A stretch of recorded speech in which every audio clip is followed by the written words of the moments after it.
বলিউড তারকাদের বিলাসিতা আর নানা অদ্ভুত আবদার নিয়ে প্রায়ই আলোচনা হয় বিনোদন অঙ্গনে। আউটডোর শুটিংয়ে নানা বিলাসবহুল চাহিদার কথা শোনা গেলেও এবার সামনে এসেছে এক চমকপ্রদ তথ্য।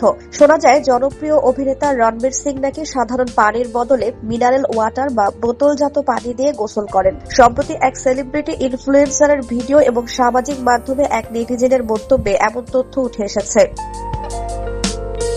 ঋদ্ধিমা সামন্ত নামে এক সোশ্যাল মিডিয়া ইনফ্লুয়েন্সারের ভিডিও থেকে তার দাবি বলিউডের অনেক তারকার শুটিং সেটে অদ্ভুত সব কাণ্ড ঘটান। এমনকি কেউ কেউ সুপেয় পানি কিংবা মিনারেল ওয়াটার দিয়ে গোসল করার শর্তও জুড়ে দেন, যার জন্য প্রযোজককে আলাদাভাবে পানির ট্যাঙ্কের ব্যবস্থা করতে হয়। সেই ভিডিওর নিচে বলিউডের পরিচিত মুখ ওরহান আত্রামানি ওরফে ওরি মন্তব্য করেন, গোপন কথা যেন প্রকাশ না করা হয়, তাই তো আমাদের সঙ্গে চুক্তি করেছিলাম, এবার আমার আইনজীবীরা তোমাদের সঙ্গে কথা বলবে, দাঁড়াও।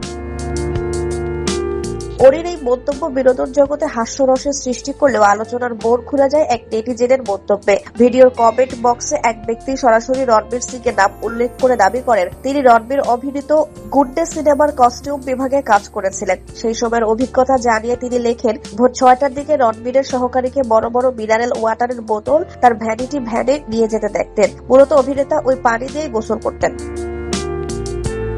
বলিউড তারকাদের এমন বিলাসী জীবনযাপন নিয়ে সামাজিক মাধ্যমে এখন মিশ্র প্রতিক্রিয়া দেখা দিচ্ছে। কেউ কেউ বিষয়টিকে স্রেফ তারকা খ্যাতির বিড়ম্বনা হিসেবে দেখলেও অনেকে একে অপচয় হিসেবেই গণ্য করছেন। তবে এই বিষয়ে রণবীর সিং বা তার টিমের পক্ষ থেকে এখন পর্যন্ত আনুষ্ঠানিক কোনো মন্তব্য পাওয়া যায়নি।